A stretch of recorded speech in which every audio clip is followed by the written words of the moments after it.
Hey everybody, this is Amanda Davis, owner and founder of Business Solutions by Design, your accounting ally. Coming back to you this week to talk about burnout. There are signs of burnout, and I've experienced it in my business. We've been around long enough that you can get super entrenched into what you're doing and kind of miss signs that maybe you're not taking care of yourself or stepping out of your business long enough to fill the cup, if you will. And you really do. You need to refill the cup. Taking care of yourself is taking care of your business. And it's a hard lesson to learn. I recently got back from a glorious vacation, and there was a little bit of working involved. If you're gonna go away that long, it's really hard to step out completely, but I did a reasonably good job. I'm very proud of myself. And I was able to just get away, decompress, let it go.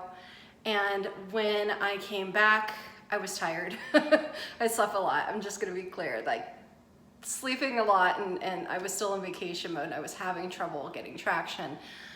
So I think kind of building some of that into it as well. So go at a time where you have a little bit of slack, where you can come back and hit it hard if you're feeling like it, or maybe you need a little bit of time to come back into it, which is what I definitely needed, some leisure time with my baby, so I can get some sleep and just kind of not work in the business. So that helped me a good bit, was to get back.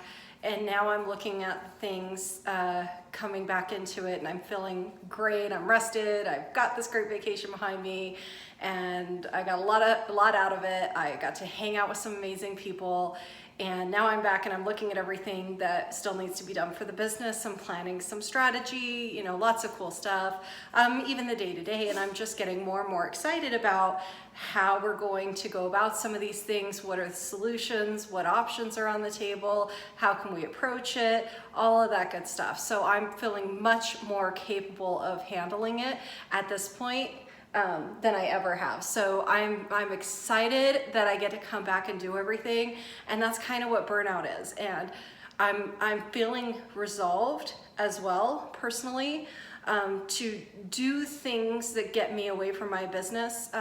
Working virtually, I work from home a lot with my 3 babies and my home office. So that's really lovely, but when you work at home, you do one of 2 things. You never get started working, or you never stop working. And I kind of fall into the other half until I just can't. And then I'm like, nope. I'm not working, and so I think there could be a better balance. I'm not saying that you're going to have this amazing life balance if you have a family, people in your life, friends, you want a social life, whatever.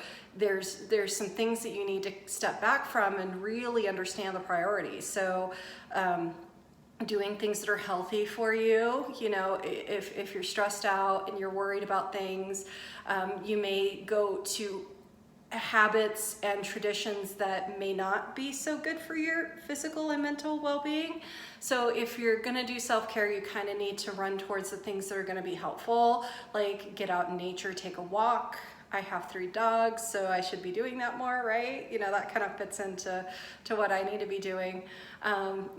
Maybe not a hardcore exercise diet plan, but say, okay, I'm gonna do X for my diet, or I'm gonna do Y for my physical fitness and trying to get up more and out.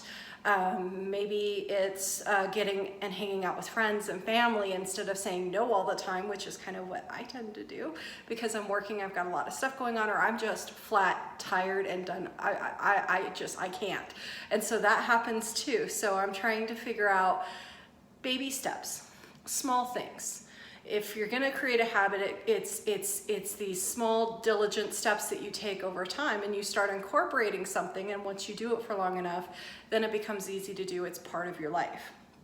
So I'm kind of resolving to take a few steps to make things a little easier for me so I don't hit the burnout wall so fast, and hopefully I can see it coming and make some steps to pull back, because if you're just so frustrated you can't see the light at the end of the tunnel, understand the solutions, the options, you just think you're stuck, you find your business to be work. Maybe I use the term homework for myself. I was like, that's not good.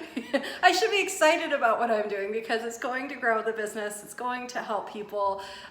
So once I started having those like, oh my God, I have to, those things is when you kind of have to pull back and be like, no, you need to get away. You're in it too much. You're in the trenches. So pull your head out so you can actually see the forest through the trees and you can navigate better. So that is my little bits of advice. So I'm fresh back from vacation pretty recently and I'm super happy I'm back. I'm super excited to do strategy. Things that I didn't understand what the solution to was. I have a new way of approaching it and thinking about it now. So I kind of want to go do that. And I'm a little like a racehorse, like, let me go, Mom, I can go do this now. So I really feel very excited and very optimistic about everything that's ahead of me now that I've got to step back and go look at the lake for a few days. That was really helpful. So let me know what you're doing to step out and what you're doing for self-care and how to avoid the burnout, because I'd love to hear from you. So this is Amanda, owner and founder of Business Solutions by Design, your accounting ally. We'll be coming back to you next week.